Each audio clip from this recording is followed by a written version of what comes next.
আর আমার আরেকজন মনে করো নেতা আছে, রাজবংশীর নেতা সাজিছে, নানান ভাবে মানুষ কথা কয়া কিছু মানুষ জোটাইছে, উমে সালাক নালা সারুয়া বোধা না হওয়া সেটা তোমরাই জানেন। উমে এখানে পাঁচখান বসো, এখানে পাঁচত এমন করি নিয়ে বেড়ায় আর উমে ভিডিও স্টেটমেন্ট দেয়, হ্যাঁ হয়ে গেছে হয়ে গেছে, আমার অভিষেকে কথা নেই তো হয়ে যাচ্ছে আমার উঠি, বেশ ভালো কথা, ওইটাই হইলে আমার ভাল।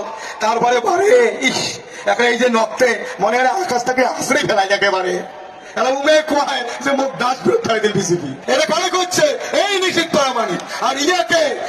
কি করছে একটা ছোট্ট গল্প বুঝবেন। আমার আগত ওই দাদার ঘর নদী গরু বছর গাও ধরে গেছে, তো নদীর থাকিয়ে না ওই গরু বছর আনতে দেখে একটা বড় কিল কিলা শাল খাটের ডুব নদীর বগল জলের ধারে পড়িয়েছে, উপরে বেড়া খামের ঢক পইয়ের ঢক, মানে খুঁটি ভালো ভাবছে যে কারবা ঘরের শাল খুঁটি ভাসি যাচ্ছে, লোকরা খুঁটি করে আনিয়া একটা গোয়ালি গরত আচ্ছা মতন খুঁটি লাগাইছি, এরা গোয়ালি ভর্তি গরু।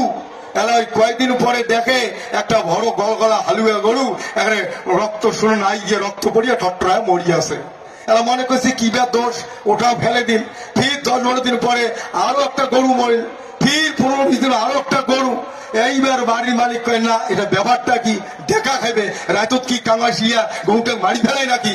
সেদিন দেখিবে আর বাদে ওই মালিক কোনা একটা বেড়ার ধম দিয়ে চোখ নাকে দিয়া সারা হাতি চাকি ছাড়াটাকে ছিল। এরা দুপুর রাতি দেখে ওই যে কিলকিলা খুঁটি যেখানে মনে করছে গোয়ালি ঘর হুড়কেতে ভাঙবেন না, শক্ত সারের খুঁটি, ওখানে এসে জোর ওর খাম করাম আস্তে করে মারল থাকি ঘষিয়া খুলিয়া গরুর নাগে ধরিয়া সারা হাতি রক্ত খায়া আর ওই খাম লাগি থাকে আর গরু মারে। তারপরে মালিক ভোট পাইছে রে এটা তো খুঁটি তোমায়, এটা তো জোপ, সেইটা ভুল করছে।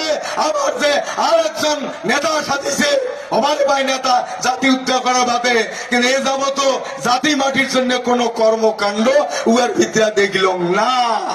এইবার আমরা যখন ট্রেন বাসি ওটা গোয়ালি ঘরের সালের খুঁটি নমায়, ওটা রক্ত তোষা চোখ, ওটা আবার